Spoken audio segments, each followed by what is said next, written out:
అధికారులందరికీ మా విన్నపం తెలియజేస్తున్నాము. గత 3 నెలల నుంచి జీతాలు లేక ఎంతగానో ఇబ్బంది పడిపోతున్నాము. మాకు ఆకలి బాధలు అంటే ఉద్యోగం రాకముందు ఎన్నో బాధలు పడి వచ్చాము. కానీ ఉద్యోగం చేస్తా కూడా అదే బాధలో ఉన్నాము. మా విన్నపం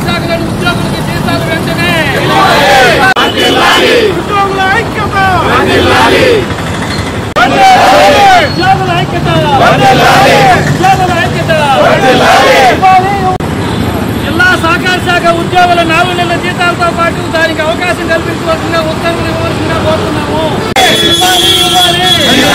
పేరు S Tirumala Naidu, assistant registrar, జిల్లా సహకారాధికారి వారి కార్యాలయంలో మేము పనిచేస్తూ ఉన్నాము.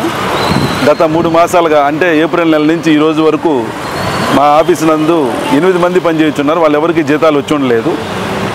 మా ఎందుకు రావట్లేదు అనే విషయం మీదగా మాకు ఎఫ్ఐసి ఆర్డర్ రావాల్సి ఉన్నది. దాని మీద ఉన్నతాధికారుల వరకు ఆ ఎఫ్ఐసి రిక్వెస్ట్ చేస్తున్నాము. 3 నెలల నుంచి ప్రతి నెలలో మేము ఏమేమి ఇబ్బందులు ఉన్నాయి అన్నీ తెలుపుతూ కూడా వాళ్ళ దృష్టికి తీసుకెళ్ళడం జరిగింది. అయినప్పటికీ ఈ రోజు వరకు వాళ్ళ వైపు నుంచి ఎటువంటి స్పందన రాలేదు. ఇదే విషయం గౌరవ కలెక్టర్ వారి దృష్టికి తీసుకెళ్ళాము, మినిస్టర్ వారి దృష్టికి తీసుకెళ్ళడం జరిగింది. అయినప్పటికీ మాకు ఈ రోజు వరకు ఎటువంటి పురోగతి రావడం జరిగింది. ఎటువంటి గత్యంతరం లేక 3 నెలల నుంచి ఆర్థిక బాధలతో ఇబ్బంది పడుతూ రోడ్డు పాలవడం జరిగింది. ఇకనైనా సరే మా మీద స్పందించి మాకు జీతాలు వచ్చేదానికి చర్యలు తీసుకుంటారని మేము గౌరవ ముఖ్యమంత్రి వారిని ప్రభుత్వాన్ని కోరుకుంటున్నాం. కోఆపరేటివ్ డిపార్ట్మెంటు డిస్ట్రిక్ట్ ఆఫీస్లో మాట్లాడుతున్నామండి. మేము అటెండర్లని 3 నెలల నుంచి మాకు జీతాలు లేవు. 1 నెల అంటే సర్దుకొని ఉంటాం. 3 నెలల నుంచి మేమేం చేస్తున్నాం? మేము సక్రమంగా డ్యూటీలు చేస్తాం కదా. అసలు మాకు కారణం తెలియకుండానే మరి జీతాలు ఆపడానికి దేనికి మరి మాకైతే తెలియట్లేదు. మేము ఎన్ని విధాలుగా కూడా మా సార్ వాళ్ళు మరి ప్రయత్నం చేసినా కూడా కొంచెం కూడా స్పందించట్లేదు. మేమేం చేసామని ఇప్పుడు మా పిల్లలు స్కూల్ పోవడానికి కూడా ఈ 3 నెలల నుంచి ఇంటి దగ్గరే ఉంచుకున్నాం. ఈ 2 నెలలు కూడా ఫీజులు కట్టుకోలేక పిల్లలు ఇంటి దగ్గర ఉంచుకున్నాము. మా బాధ మరి మీకు ఎట్లా తెలుస్తాయి అని మీరేమి ఇట్లా ఈలేకపోతున్నారు. మరి మేమేం చేయాలి? మేమే ఆఫీస్కి వస్తున్నాం కదా, మేము ఆఫీస్కి రాకుండా ఉండలేదుగా.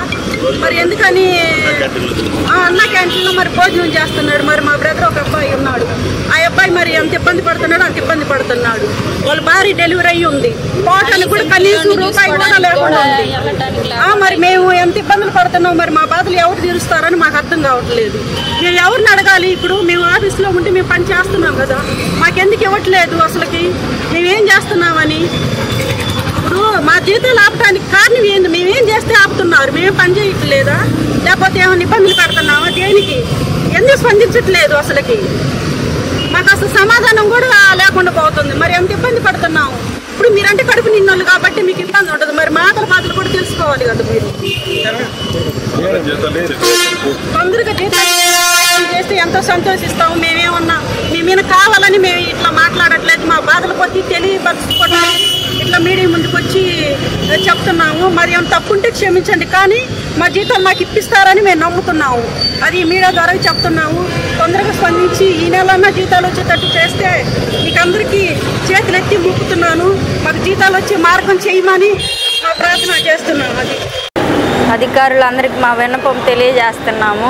గత 3 నెలల నుంచి జీతాలు లేక ఎంతగానో ఇబ్బంది పడిపోతున్నాము. మాకు ఆకలి బాధలు అంటే ఉద్యోగం రాకముందు ఎన్నో బాధలు పడి వచ్చాము. కానీ ఉద్యోగం చేస్తా కూడా అదే బాధలో ఉన్నాము. మా విన్నపంను అర్థం చేసుకొని, మా బాధలు అర్థం చేసుకొని, మా మీద ఎటువంటి కక్షలు లేకుండా మా బాధలు అన్నిటినీ క్షమించి మీ మీద మాకు ఎటువంటి దురుద్దేశం కానీ రోడ్డు మీదకి ఎక్కి మీ పేర్లు బయటికి తీసుకురావాలని కానీ ఎలాంటి ఆలోచనలు మాకు లేవు సార్.